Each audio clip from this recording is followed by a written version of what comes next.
మిగిలిన రోజులలో అయితే తప్పకుండా కొబ్బరికాయ కొట్టడం మంచిది. విఘ్నేశ్వర చతుర్థి నాడైతే కొబ్బరికాయ కొట్టడంతో పాటు దోసపండు నైవేద్యం పెట్టాలి.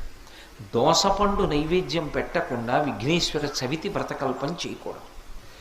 ఉండ్రాళ్ళు కుడుములు అవి సరే, దానితో పాటు తప్పకుండా దోసపండు నైవేద్యం పెట్టి దోసపండు ముక్క ప్రసాదంగా అందరూ తీసుకోవాలి.